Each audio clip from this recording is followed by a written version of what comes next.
Clasificación A. Apto para todo público.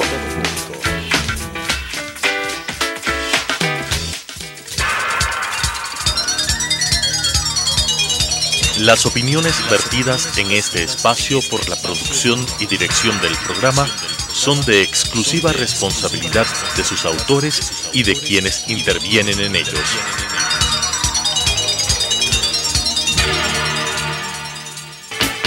Sucesos presenta Enfoques, pensamiento libre y crítico.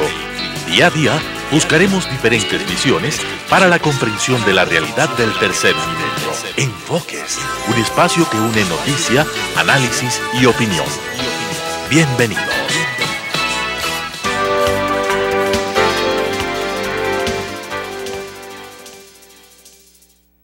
Gracias por estar con nosotros. Queremos dar la bienvenida a Guillermo Abad de Justicia Vial. Con él vamos a hablar de un tema que nos duele como país. Cada vez abrimos un periódico, escuchamos un noticiero. Estamos aquí en este espacio hablando de nuevos accidentes que cobran vidas humanas. La primera causa de muerte del país es el tema de accidentes de tránsito. ¿Qué sucede con este tema, Guillermo? Ustedes están hablando de un gran pacto por la seguridad nacional en las vías. ¿Cómo lograrlo? Fuera de micrófonos decíamos, la ley es bastante buena y usted dice hasta generosa. Pero ¿por qué si la ley está en vigencia un buen tiempo, todavía no se le instrumenta de la manera debida, se ejercen los controles y logramos prevenir? Porque es prevención y no lamentar lo que vimos recientemente en Aloa, Santo Domingo, en la provincia de Chimborazo, en todas las carreteras del país. Buenos días, gracias por la entrevista. Justamente como lo mencionábamos fuera de micrófonos, le decía que esta ley ha acogido el 90% de las sugerencias emanadas por la Organización Mundial de la Salud para mitigar los siniestros de tránsito. Sin embargo, esta no se ha cumplido en un 50% y ya vamos a los 10 años de incumplimiento de la ley. Y en 10 años no se cumplen el 50%. El 50%. Y justamente dentro de este pacto por la seguridad vial que ha convocado el propio señor presidente de la República, lo cual ya es un gran paso, porque la seguridad vial lo que necesita son compromisos y compromisos al más alto nivel, como en este caso del señor presidente de la República y el señor ministro de Transporte. Y lo que estamos solicitando dentro de este pacto es hacer una auditoría a la Agencia Nacional de Tránsito principalmente y a otros estamentos del Estado para indagar, averiguar cuáles han sido las razones de la inobservancia, porque la ley es bastante aplicable, porque muchos pueden decir la ley no es posible aplicarla, es bastante aplicable, y cuando me refería a que es generosa, es que le da la posibilidad al organismo de control de crear una multiplicidad de reglamentos que vayan a favor de la ley y que permita que ésta sea aplicable. Normalmente las leyes en su gran mayoría tienen un reglamento general que tiene que ser expedido por el presidente de la República y ahí termina en este cambio permite a los propios organismos reguladores, no puede pensar en todo lo que son el mundo de tránsito a nivel nacional y a nivel local o municipal. Sí, principalmente al nacional, y de ahí se desprende una cantidad de reglamentos que le permiten hacer aplicable. Además, permite establecer reglamentos técnicos y normas técnicas, lo que le fortalece a la ley. Entonces, si es que existe todas estas herramientas jurídicas para que se pueda aplicar la ley, jurídicas y técnicas, para que se pueda aplicar la ley, ¿por qué no se lo ha hecho? Entonces ahí nosotros vamos al razonamiento que lo hemos venido desarrollando desde hace 10 años que va a tener la ley, donde nos damos cuenta que los compromisos políticos gremiales han subordinado a la ley, han subordinado a la seguridad de los usuarios y ha subordinado a la seguridad vial. Y lo cual es extremadamente grave. En el ejemplo que poníamos del accidente en la vía Loja Santo Domingo, el transporte que se accidentó no había pasado, el conductor tenía una serie de sanciones, no había pasado los organismos de control, es decir, no era un vehículo apto para transportar ciudadanos, pasajeros o lo que podamos decir. ¿Cómo debería actuar la autoridad cuando un bus de transporte público no pasa los controles? ¿Cómo garantizar de que en la siguiente provincia o en el siguiente cantón pase, entre comillas, los controles o circule sin necesidad de un permiso? Primero, es inconcebible pensar de que un vehículo que no pasó una revisión técnica vehicular durante 6 meses haya circulado en el país y que tenga que ser un siniestro de tránsito el que evidencie esa inobservancia a la ley. Dicho sea de paso, nosotros hemos mencionado que el siniestro de tránsito per se es el último eslabón de una cadena de inobservancia a la ley. Entonces es el siniestro el que evidencia que este bus no pasó una revisión técnica vehicular. A eso hay que notarle que esta revisión técnica vehicular estaba ya enmarcada dentro de un compromiso político gremial, que usted recordará que antes eran 2 veces por año las que se tenía que pasar por una revisión técnica y se bajó a 1, cuando la norma internacional a la cual nuestra ley está sometida nos dice claramente y por simple lógica que a mayor recorrido, mayor desgaste, mayor fatiga de materiales, consecuentemente mayores revisiones. Y esta acción que fue en contra de la seguridad vial se implementó por un acuerdo político gremial. Hay que sumarle a esta inobservancia que el conductor ya tenía una gran cantidad, más de 50 infracciones, que por lógica, por más leve que haya sido esta infracción, nos quiere decir que ya perdió los puntos en la licencia. O sea, que ya no podía conducir, es decir, era un conductor que no tenía permiso para conducir en un vehículo que no pasó la revisión.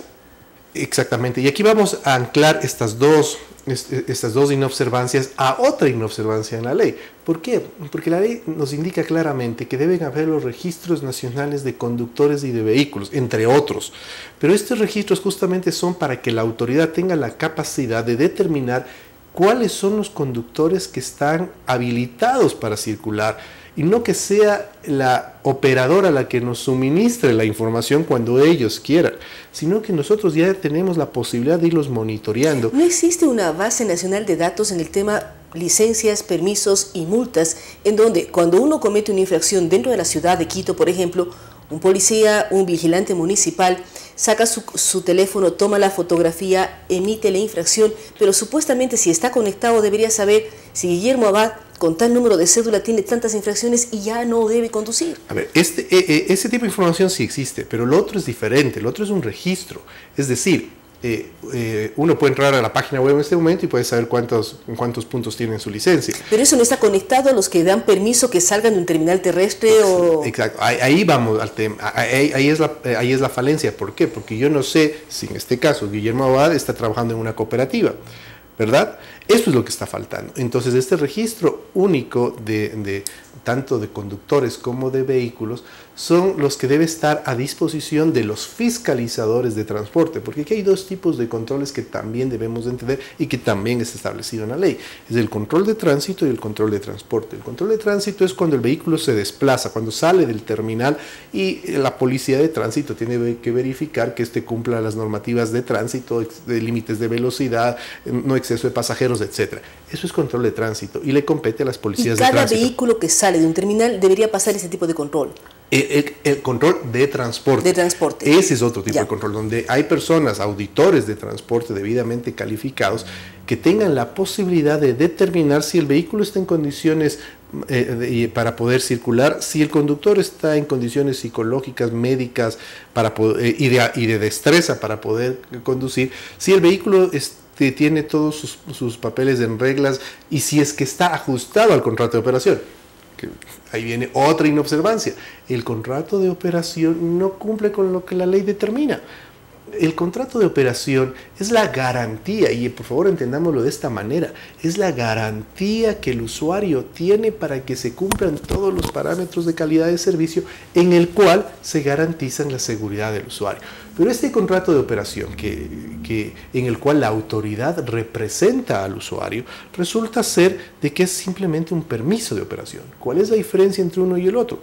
Que el permiso de operación no exige ninguna contraprestación al proveedor, que en este caso son las empresas de transporte, y el contrato exige condiciones, como todos lo conocemos, y esas condiciones están establecidas por ley.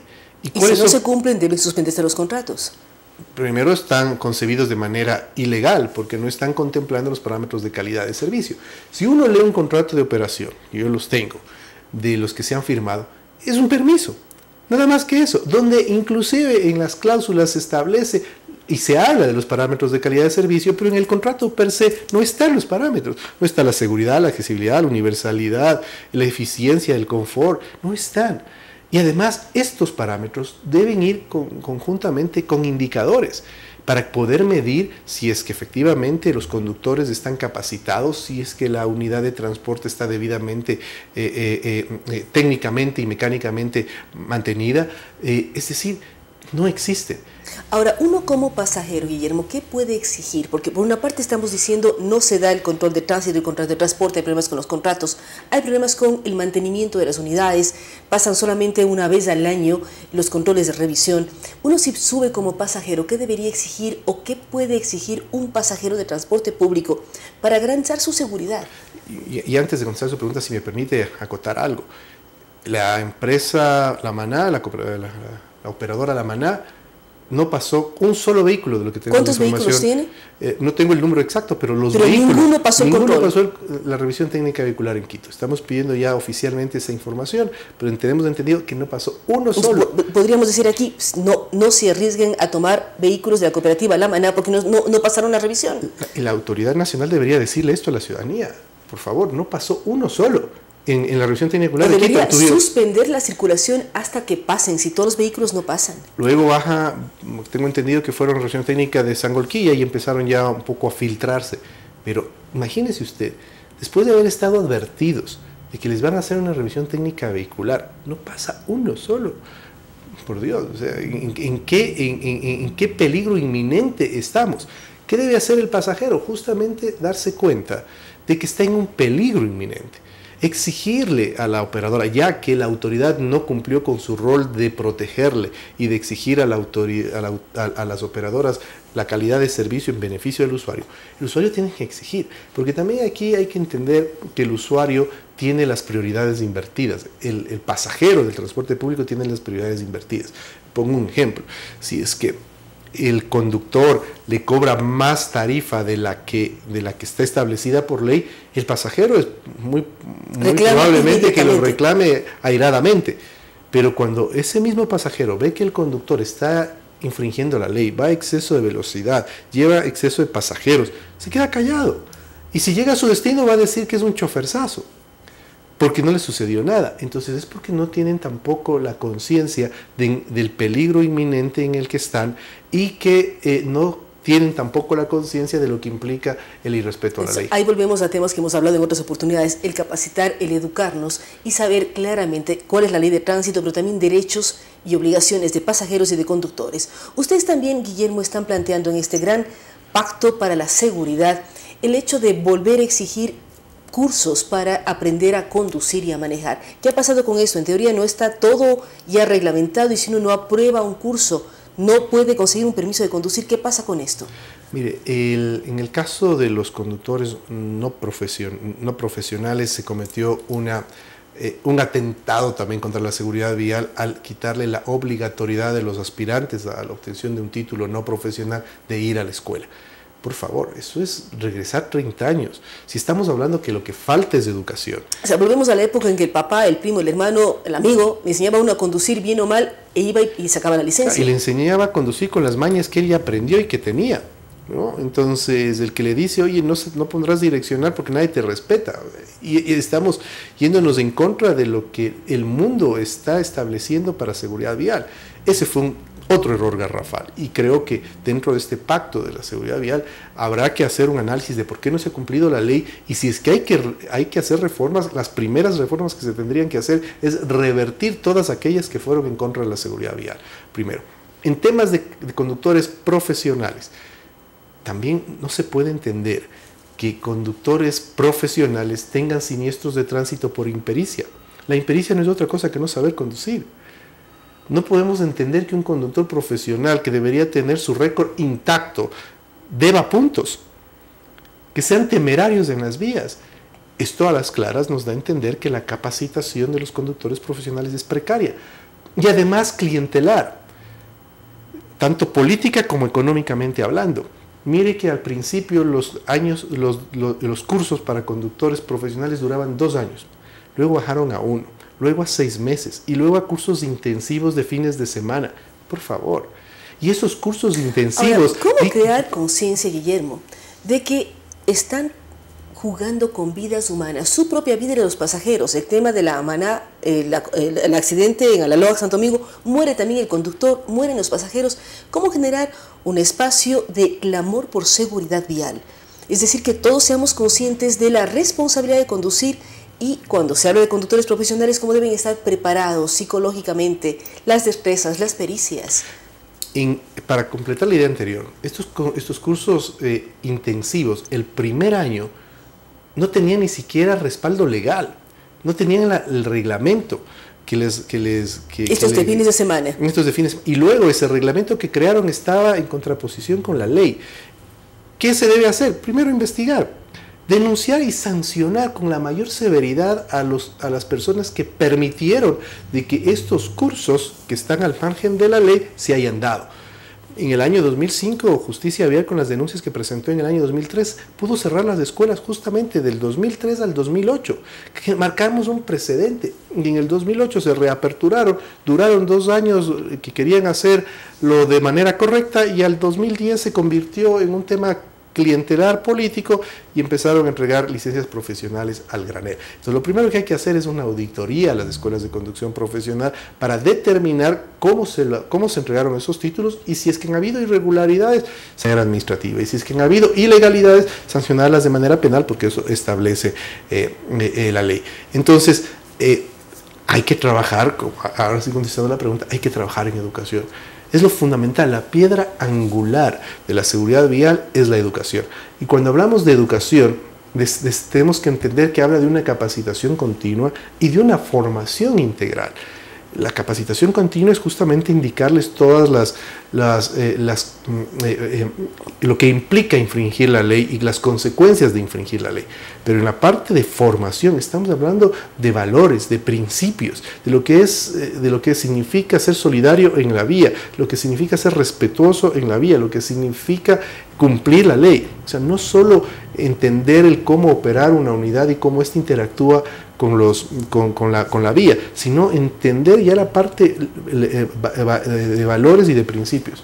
Es decir, hay una tarea todavía larga y pendiente. Queremos agradecer la presencia de Guillermo Abad, hacernos ecos de su llamado a todo lo que tiene que ver con la seguridad vial. El país necesita mayor seguridad, mayor responsabilidad, que todos aprendamos la responsabilidad que es estar en las calles, ya sea conduciendo un vehículo, ya sea caminando como peatón, y no se diga quienes conducen unidades de transporte público. Hagamos una campaña, todos exijamos mejor calidad, mejor compromiso, y que las cooperativas de transporte, cualquiera que sea, tengan todas sus unidades, que pasen los registros de debida manera, que estén en óptimas condiciones para que puedan viajar, moverse en todas las carreteras del país. Es la única forma de que todos debemos actuar y conseguir mayor seguridad en las vías ecuatorianas. Gracias a Guillermo Abad de Justicia Vial. Vamos a ir a una pausa, luego de la cual estaremos dialogando con Mauricio Pozo para hablar sobre temas económicos, sobre trabajo, sobre todo lo que tiene que ver además con la reforma presupuestaria que debe enviarse entre hoy y mañana a la Asamblea Nacional.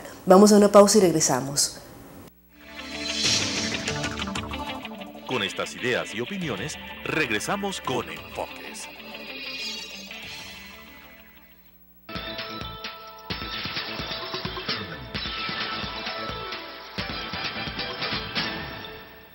Quito TV es una revista noticiosa en donde sintetizamos información local, nacional e internacional, desarrollada y analizada por expertos.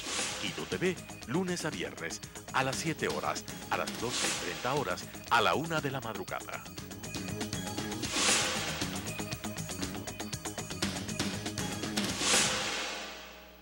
La historia está hecha de lo que unos quisieran olvidar y lo que otros no pueden olvidar.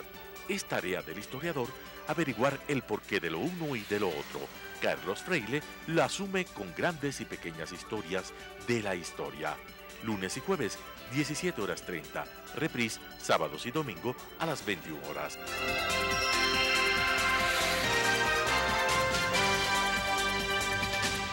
Realidad Nacional.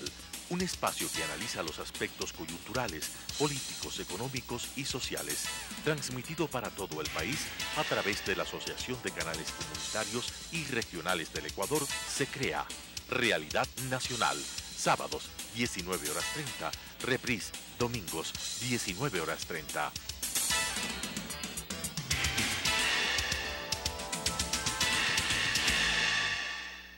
Conozca Taiwán es un programa de intercambio cultural que presenta las distintas facetas de la sociedad taiwanesa. Conozca Taiwán, jueves 17 horas, reprise, sábados y domingos 19 horas.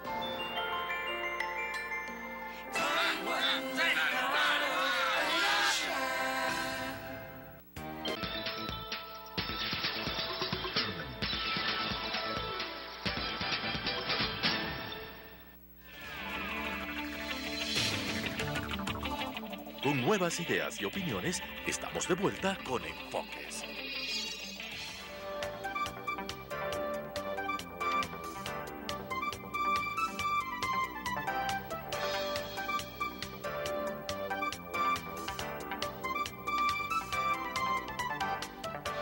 Está con nosotros, como habíamos anunciado, damos la bienvenida al economista Mauricio Pozo. Hoy queremos hablar de varios temas que nos preocupan en el día a día como ciudadanos de este país extraordinario que es Ecuador, pero Mauricio, que vemos problemas en el tema de empleo, desempleo, reforma presupuestaria, deuda externa e interna. ¿Qué sucede luego de que han transcurrido 2 meses del nuevo gobierno, cuando se está por enviar una proforma y el año ya ha transcurrido en su mitad, en su primera mitad y un poquito más? ¿Qué va a pasar con esto? ¿Para qué sirve? ¿Cómo son las reglas? Y sobre todo, ¿cómo tener la información correcta para planificar, proyectar y negociar?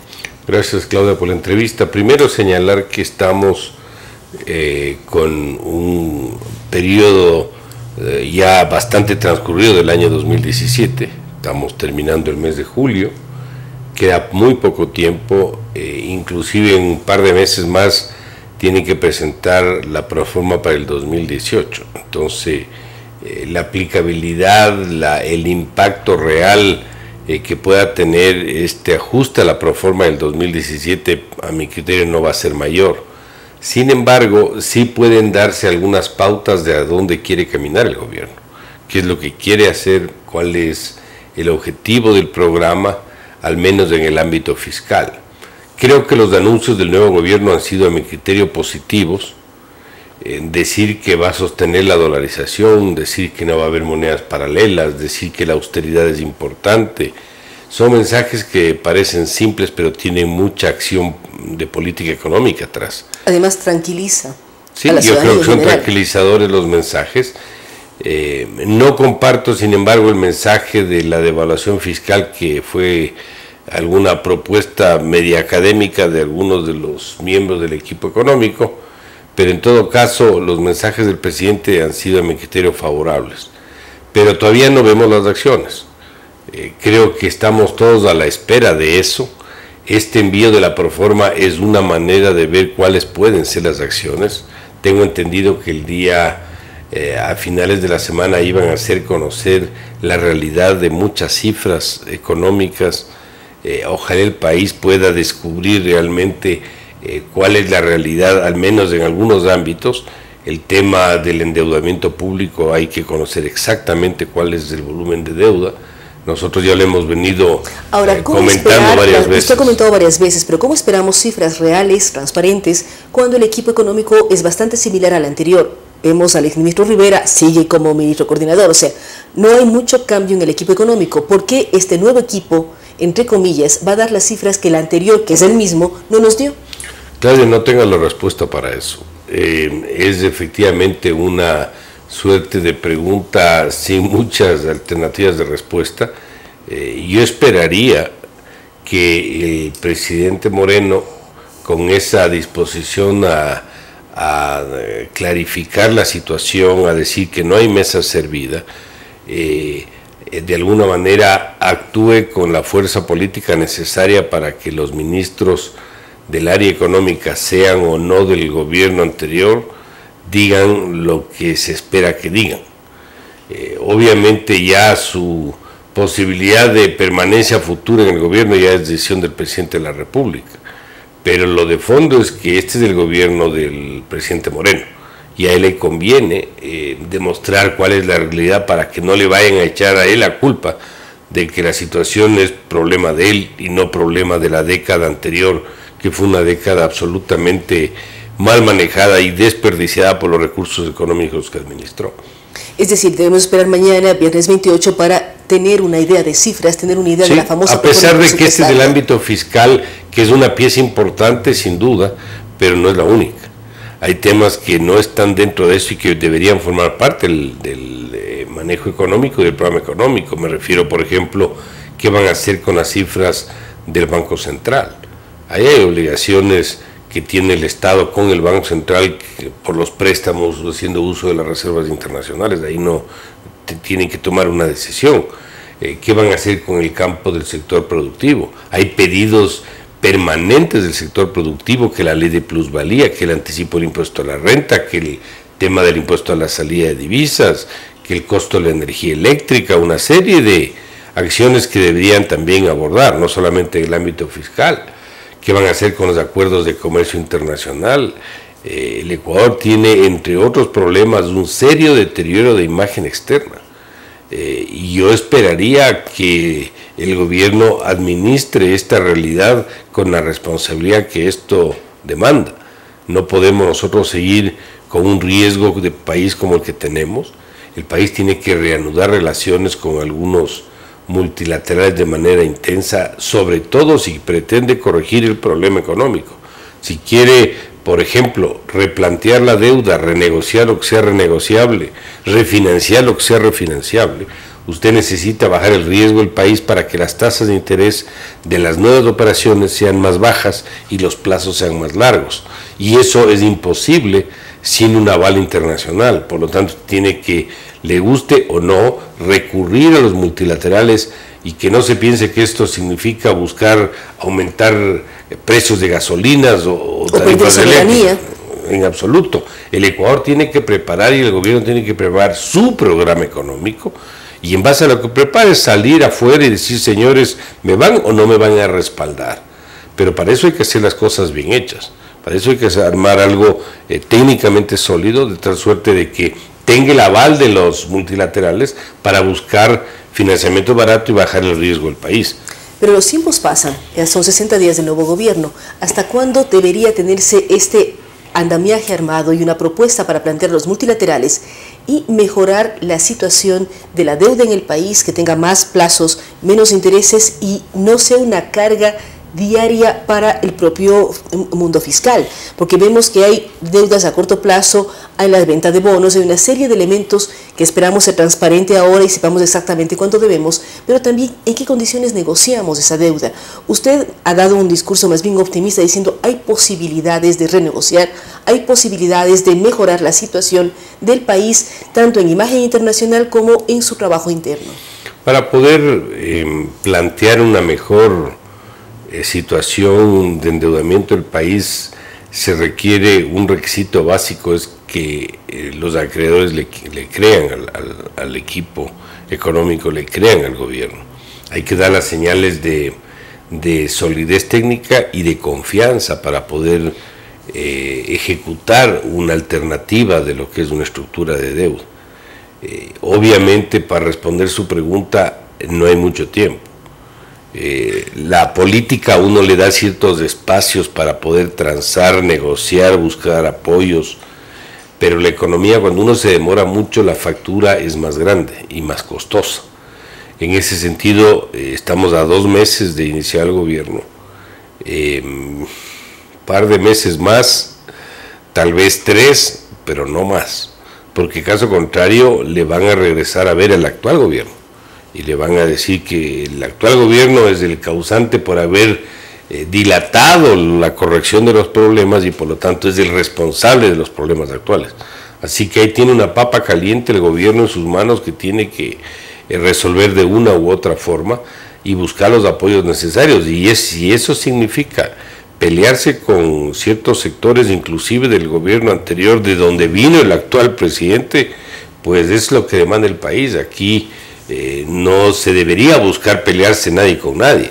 Creo que lo que ocurrió en Guayaquil es una buena señal que indica que sí se puede trabajar en conjunto, pero las decisiones que el país requiere, si a alguien no le gusta, pues lamento mucho, pero el país está por encima de cualquier situación, inclusive personal.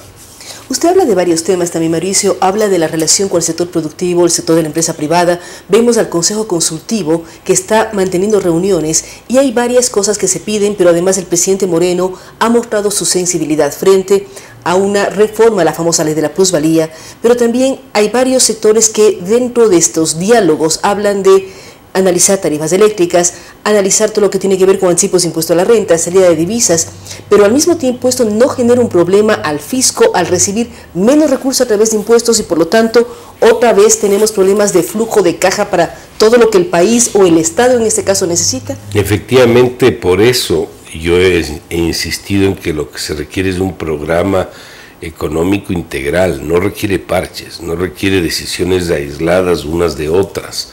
Si va a bajar, por decir, el impuesto a la salida de divisas, va a hacer una reducción selectiva de aranceles, va a reducir el anticipo o eliminar el anticipo del impuesto a la renta, entre otras decisiones, y todos esos son ingresos fiscales, van a reducirse los ingresos del presupuesto. Por lo tanto, si no mueve el otro lado del balance del presupuesto, que significa los gastos, va a generarse un hueco adicional del que ya tiene, que es bastante grande. Por lo tanto, tiene que tener un programa integral que le permita financiar, llamémoslo así, esa reducción de ingresos. En el lado de los gastos hay muchas cosas por hacer. Se requiere la convicción política y la decisión para poder ejecutar esas acciones. Ahí usted, por ejemplo, yo creo que en plazo muy corto se puede delegar al sector privado una buena parte de los gastos de inversión y de capital. Yo creo que ahí unos 3.000 millones se lo puede hacer. En el caso de la importación de derivados con una concesión para la administración de la refinería de Esmeralda se puede ahorrar cerca de 2.000 millones adicionales. El traspaso al sector privado vía concesiones, figuras como alianzas público-privadas o inversión extranjera de parte de las empresas públicas o de los proyectos públicos, como son algunas de las 8 hidroeléctricas que están en agenda, que fueron parte de la matriz productiva, también se puede pasar. Entonces el Estado en definitiva empieza a dejar de gastar, baja ingresos pero también baja gastos, y al mismo tiempo puede endeudarse pero en mejores condiciones. Hay que decir algo que es bien claro: el país va a necesitar más deuda. Y eso sí hay que anticiparlo. Va a necesitar más deuda, pero lo importante es saber en qué condiciones. Exactamente. Y además, ¿en qué condiciones? ¿en qué se va a utilizar esa deuda? Exactamente, ese es el tema. Y además, que esa deuda forme parte de una estrategia, porque una cosa es endeudarse solo para tapar el hueco que se me creó para abriendo uno más grande. Otra cosa es endeudarse con un horizonte donde yo sepa que va a crecer la deuda, va a ser una suerte de joroba, y después en el tiempo va a terminar decreciendo, que es lo obvio que se va, pero el país necesita este momento liquidez, tiene una falta de recursos importante. El rato que usted deja de gastar, por ejemplo, en el lado del presupuesto, no tiene la presión de gasto, pero tampoco le entra la plata. Es como que uno le deba plata a alguien y le perdonen la deuda. Gracias, pero igual no tengo la plata. Y necesito la plata para poder seguir atendiendo. El día a día, es el día a día. Claro, y todos los meses hay que pagar sueldos, todos los meses hay que pasarle plata a los gobiernos seccionales, hay que pagar los intereses de la deuda, si no me siguen prestando, hay que pagar bienes y servicios. Entonces no es el tema tan simple. Y ahí son unos 2.300, 2.400 millones por mes, de los cuales tengo unos 1.200. O sea, necesito un flujo de caja mensual de más de 2.000 millones. Sí, y como recibo 1.000 y pico por impuestos, más o menos unos 1.000 me faltan por mes. O sea, no es tan simple la cosa. Y eso sin tapar un hueco del país, ni hacer un camino vecinal. Es simplemente para poder salir con lo básico. Por eso es que necesitamos un programa económico, para poder corregir esos problemas ya que se han vuelto estructurales y darle una ruta de viabilidad a la economía ecuatoriana. Si no, el vivir en endeudamiento, obviamente eso es finito, no es eterno, algún momento se agota. Así es que esperemos que lo que va a ocurrir en los próximos días, vamos a estar pendientes de la reforma presupuestaria. El economista Mauricio Pozo dice, luego de 7 meses hay que mirar qué ocurre. 7 meses han transcurrido este año y recién se va a presentar la reforma presupuestaria por el cambio de gobierno. Hay que estar pendientes también de lo que va a pasar con la reforma para el 2018. Mauricio Pozo es muy claro al hablar de que el gobierno tiene que tener un programa económico integral. El país no necesita parches de emergencia, necesita un programa de largo plazo con estrategias, con posibilidades de crecimiento en donde se acorte el gasto público, pero al mismo tiempo se generen inversiones desde el sector privado y garanticen que el país funcione, tenga credibilidad, pueda renegociar espacios de deuda. Y lo que él señala, necesitamos más deuda, sí, pero debe ser en mejores condiciones y además saber exactamente en qué se va a gastar, que beneficie en general al Ecuador. Gracias a Mauricio Pozo y a ustedes que nos acompañan. Vamos a una pausa, luego de la cual estaremos dialogando con la doctora Rosa Mireya Cárdenas, quien es la presidenta de la representación del Parlamento Andino aquí en el Ecuador. Con estas ideas y opiniones, regresamos con Enfoques.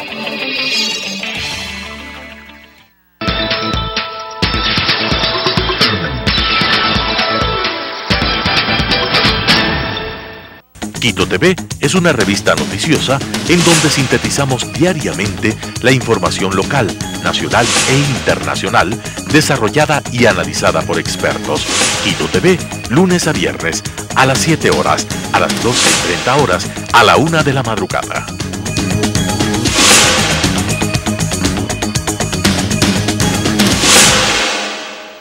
La historia está hecha de lo que unos quisieran olvidar y lo que otros no pueden olvidar. Es tarea del historiador averiguar el porqué de lo uno y de lo otro. Carlos Freile la asume con grandes y pequeñas historias de la historia.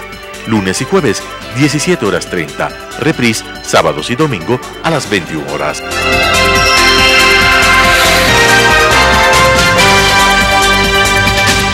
Realidad Nacional.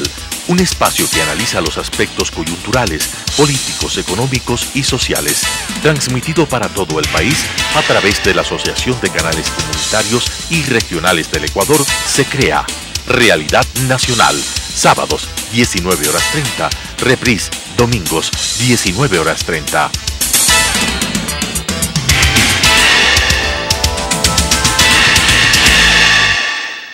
Conozca Taiwán es un programa de intercambio cultural que presenta las distintas facetas de la sociedad taiwanesa. Conozca Taiwán, jueves 17 horas, reprise, sábados y domingos 19 horas.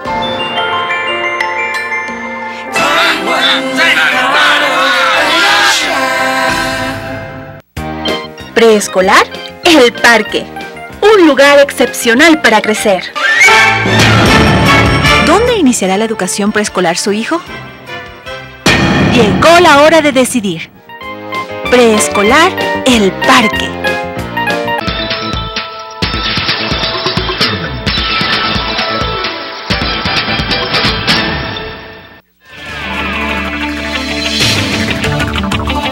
Con nuevas ideas y opiniones, estamos de vuelta con Enfoques.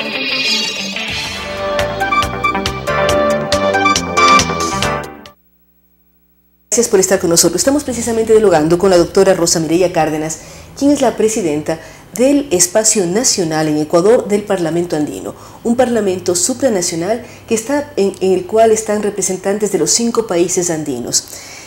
Doctora Cárdenas, ¿cómo analizar y ver el papel del Parlamento Andino? A veces se escapa de la comprensión cuando son organismos supranacionales, pero al mismo tiempo todos vamos a las urnas para elegirles a ustedes. Buenos días, Claudia, buenos días a toda la ciudadanía que nos escucha. Realmente nosotros nos dimos cuenta a través de la campaña que realizamos en meses pasados que el Parlamento Andino no era conocido y no se conocía tampoco las funciones que realizaba.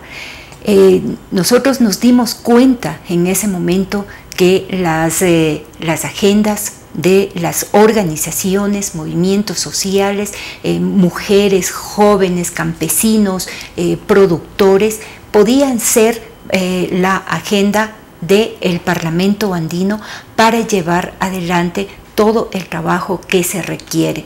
El Parlamento Andino es un organismo supranacional que está compuesto por 5 países andinos: Colombia, Bolivia, Perú, Chile, Ecuador.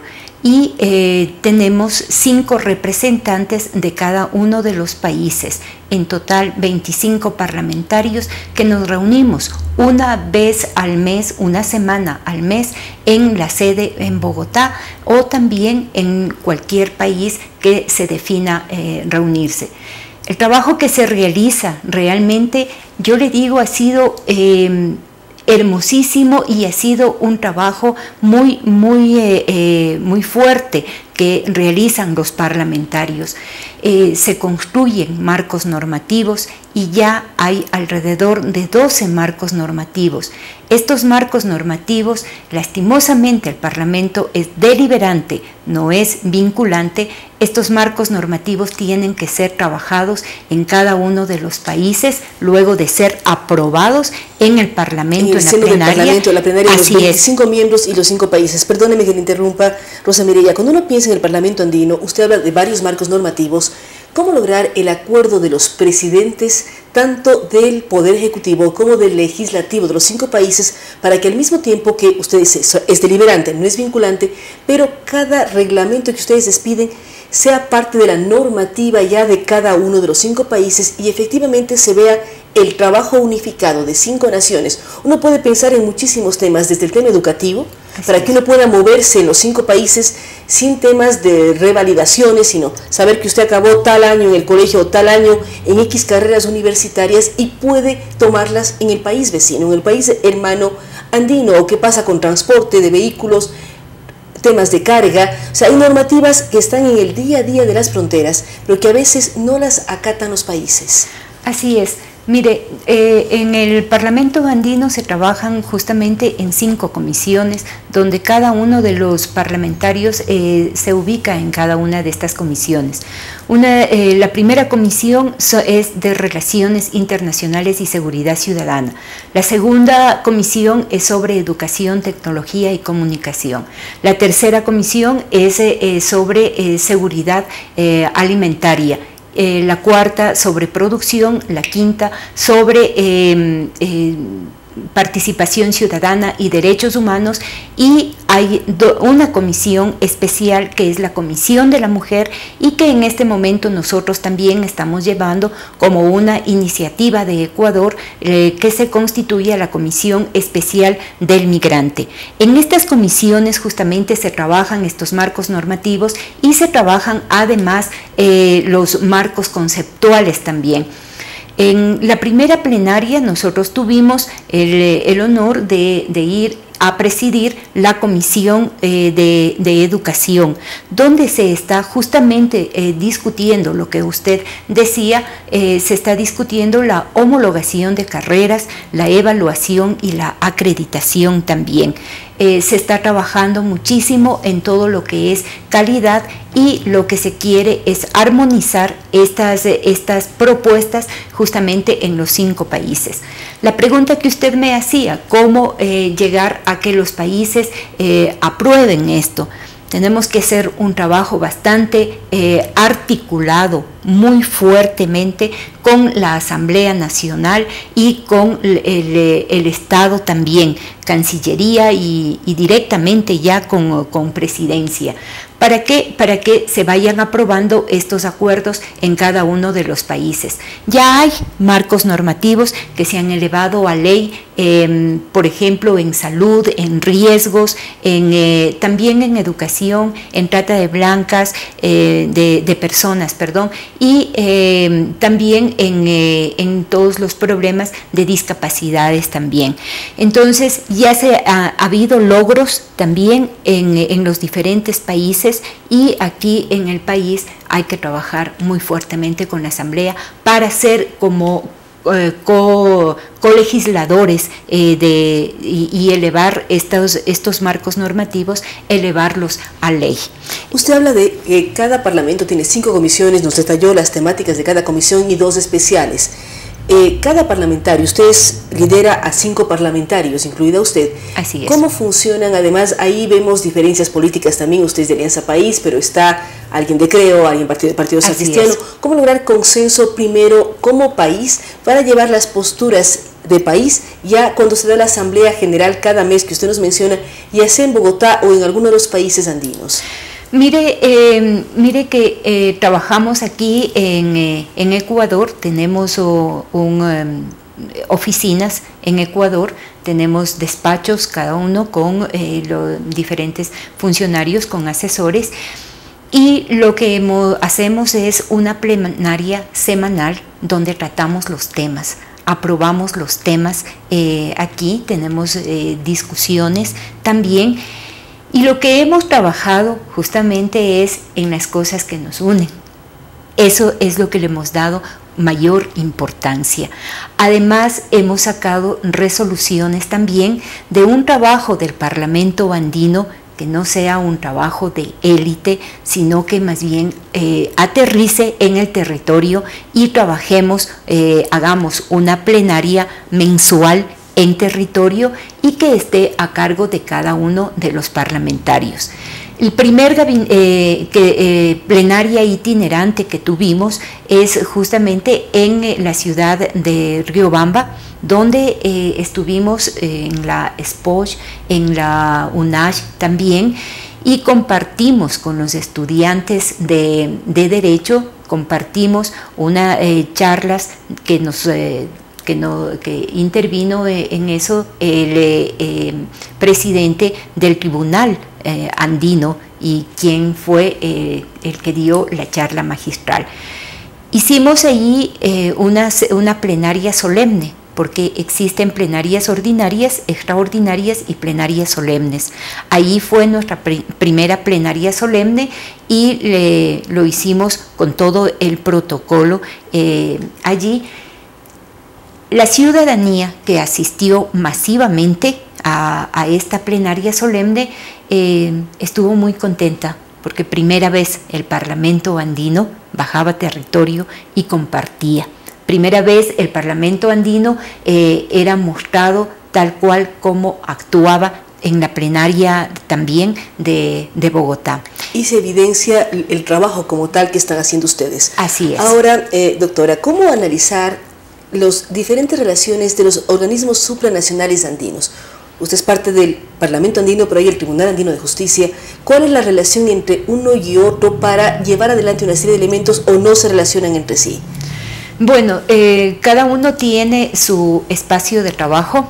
Mire que hay otros organismos también donde están los presidentes de cada uno de están los cancilleres, está la CAF, hay algunos organismos. Nosotros somos parte justamente de la comunidad andina y cada uno tiene su área de trabajo, pero en este momento nosotros sí creemos que debemos relacionarnos.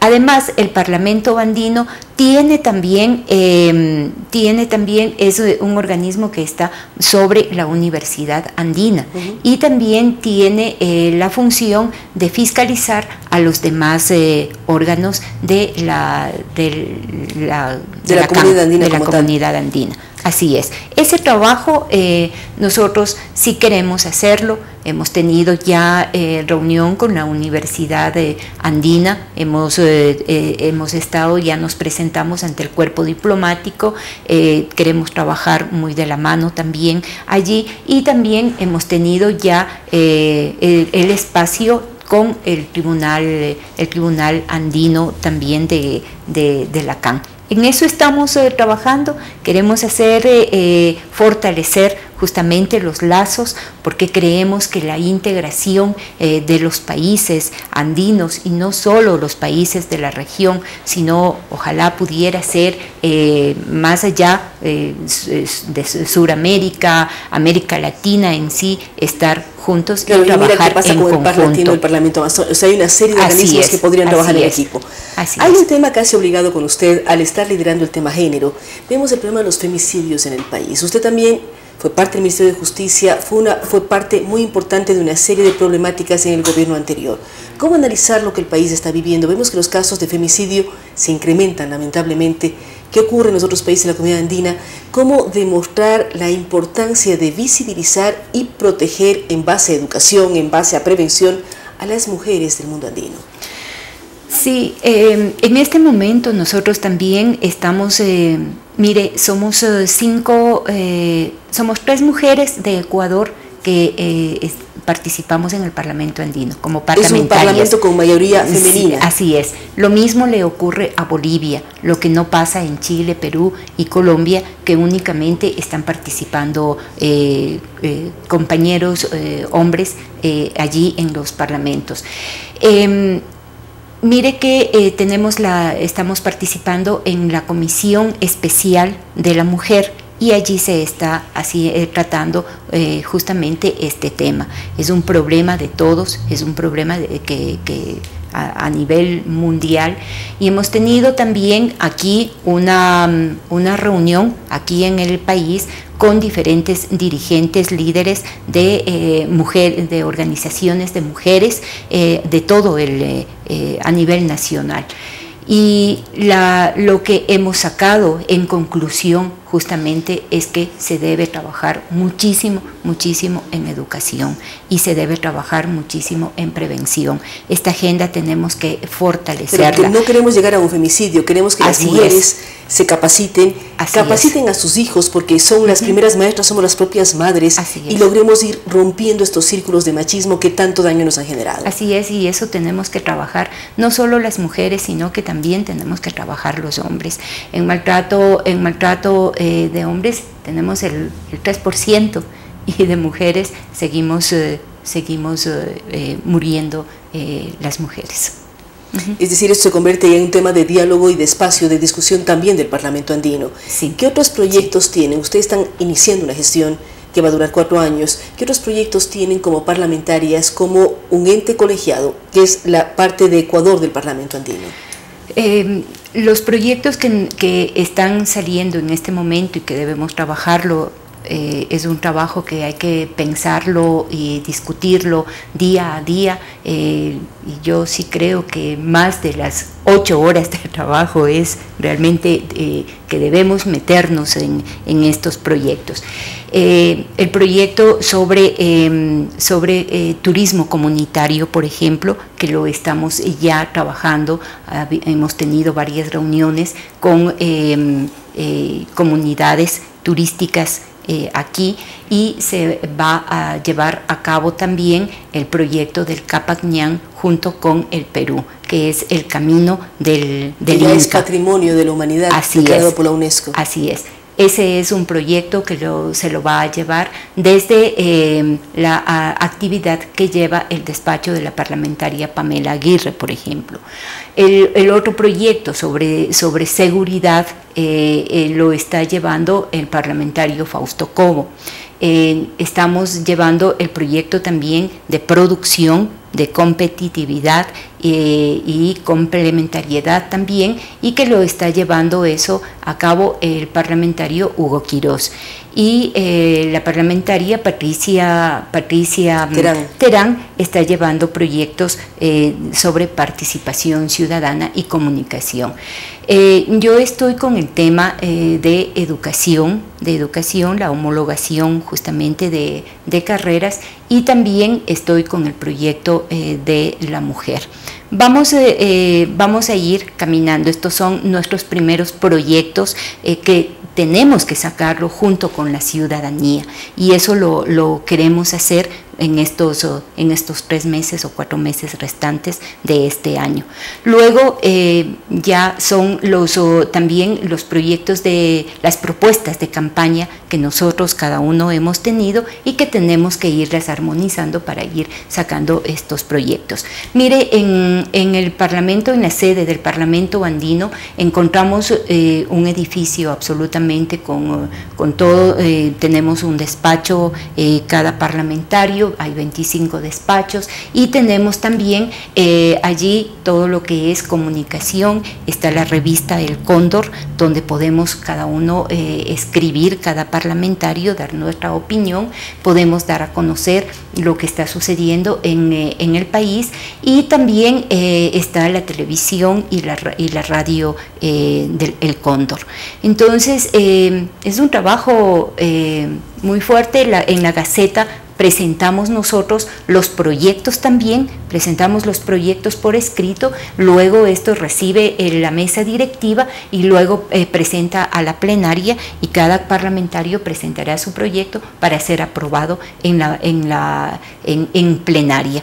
Entonces, en esta ocasión, esta próxima plenaria del mes de agosto, vamos a Chile. Chile asumió la presidencia, hay un cambio de autoridades, por lo tanto habrá también cambio de autoridades en las diferentes comisiones, pero cada uno ya sabemos en qué comisión vamos a participar, y vamos a dar todas las propuestas con todo el compromiso que cada uno tenemos. Nos está hablando usted del trabajo tanto en el país como ya cuando tiene las reuniones plenarias, en este caso en Chile, la próxima reunión. Así es. Y por lo tanto, realmente hemos podido trabajar estos meses con mucha tranquilidad, a pesar de las diferencias de políticas y esas que tenemos, pero hemos trabajado por lo que nos une, y realmente queremos sacar adelante la institución que es el Parlamento Andino. Muchísimas gracias a la doctora Rosa Mireya Cárdenas. Recordamos que ella preside la delegación ecuatoriana del Parlamento Andino. Ella nos ha hablado de la importancia del trabajo que realizan, nos ha detallado todo lo que hacen como parlamentarios andinos, es consciente de que debe haber mayor relación con la ciudadanía para dimensionar qué hace este organismo supranacional, cuáles son sus obligaciones y qué podemos pedir a los parlamentarios andinos. Además nos habla de un acuerdo entre los diferentes parlamentarios, en el caso ecuatoriano, que vienen de diferentes vertientes políticas, pero dicen, hemos trabajado en lo que nos une para poder sacar proyectos adelante. Vamos a estar pendientes del trabajo del Parlamento Andino. Recordamos que ellos además tienen medios propios, el Cóndor, tanto la revista como la radio y la televisión en espacios digitales, para mirar lo que ellos están haciendo y cómo están presentando propuestas desde Ecuador al resto de la comunidad andina, los 5 países que trabajamos en equipo y que esperamos que en un momento dado el Parlamento Andino no solamente sea deliberante, sino también ya las normativas que ellos generan sean vinculantes para cada país y permitan una mejor relación entre los 5 países que lo conforman. Recordamos a ustedes que está Colombia, está Ecuador, está Perú, está Bolivia y está Chile. Países hermanos, parecidos en muchas cosas, que necesitamos una legislación común que proviene del Parlamento Andino. Gracias a ustedes por habernos acompañado. Gracias nuevamente a la doctora Rosa Mireya Cárdenas. Recordamos que este programa llega diariamente con el apoyo de Agua de Quito y Quito Alcaldía. Estaremos con ustedes mañana a partir de las 7 de la mañana en Radio Sucesos y 7:30 en Tele Sucesos. Gracias por acompañarnos.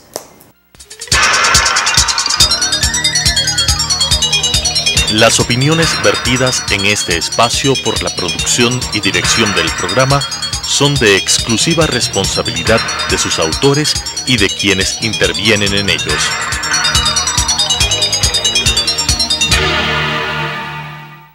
Sucesos presentó Enfoques, pensamiento libre y crítico. Día a día buscaremos diferentes visiones para la comprensión de la realidad del tercer milenio. Enfoques, un espacio que une noticia, análisis y opinión. Hasta la próxima.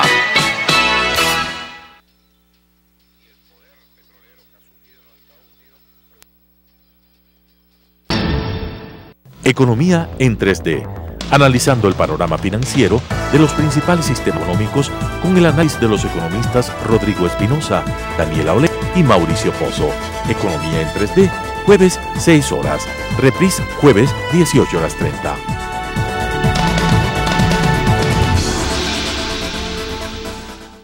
En Radio Sucesos, nuestras voces y mensajes tienen la huella digital de la calidad.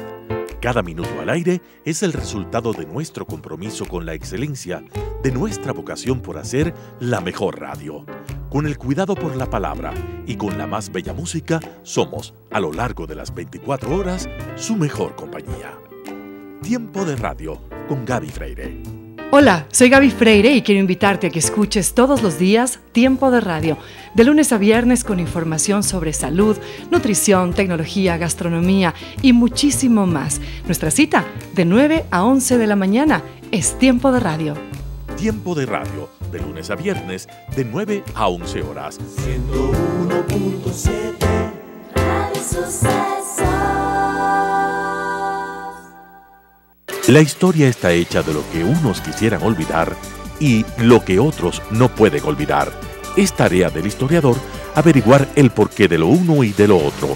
Carlos Freire lo asume con grandes y pequeñas historias de la historia. Lunes y jueves, 17:30. Reprise, sábados y domingo a las 21 horas.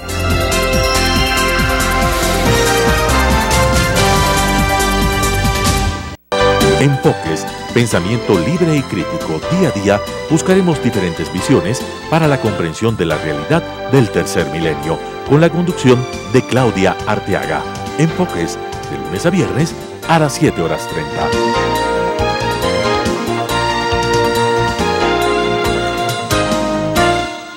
Mi música. El escenario se abre para la presentación de artistas de todos los géneros musicales que son expuestos en este espacio que rescata a la música y a sus compositores. Mi música, de lunes a viernes a las 22 horas.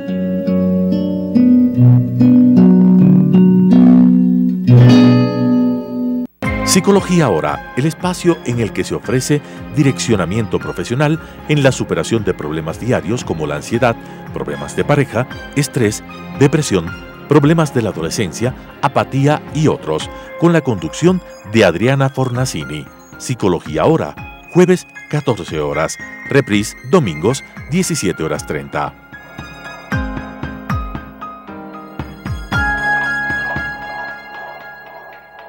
Salud Sexual, un programa enfocado a la orientación y educación sexual, reproductiva y planificación familiar, conducido por el doctor Patricio Barzallo.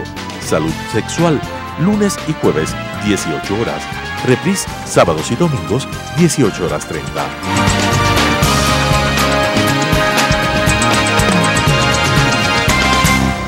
Cocinando con Carmine, las mejores recetas de la comida italiana e internacional, conducido por el chef italiano Bill Carmine, con muchos años en el Ecuador y reconocido internacionalmente. Cocinando con Carmine, lunes a jueves, 8:30.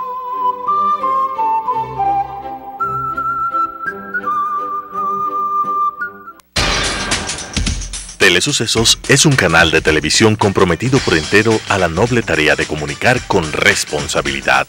Somos un medio de comunicación que educa, informa y entretiene con una probada ética profesional.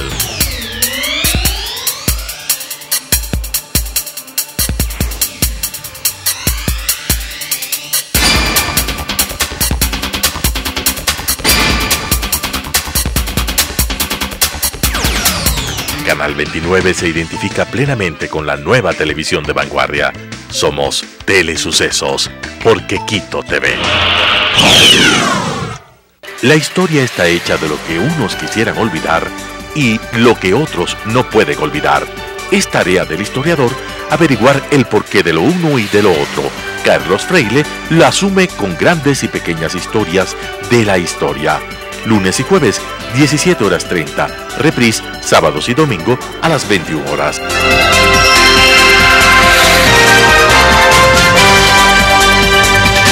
Mi música. El escenario se abre para la presentación de artistas de todos los géneros musicales que son expuestos en este espacio que rescata a la música y a sus compositores. Mi música, de lunes a viernes a las 22 horas.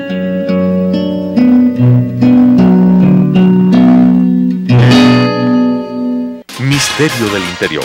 Si estás cansado de no entender y no poder analizar en este país, llega Misterio del Interior, con la conducción de Luis Eduardo Blanco.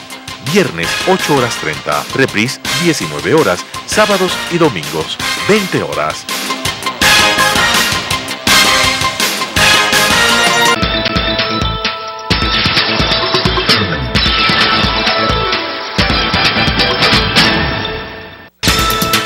A continuación, Cocinando con Carmine.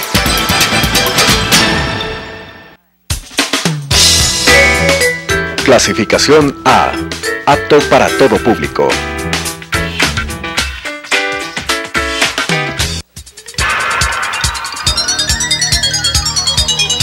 Las opiniones vertidas en este espacio por la producción y dirección del programa son de exclusiva responsabilidad de sus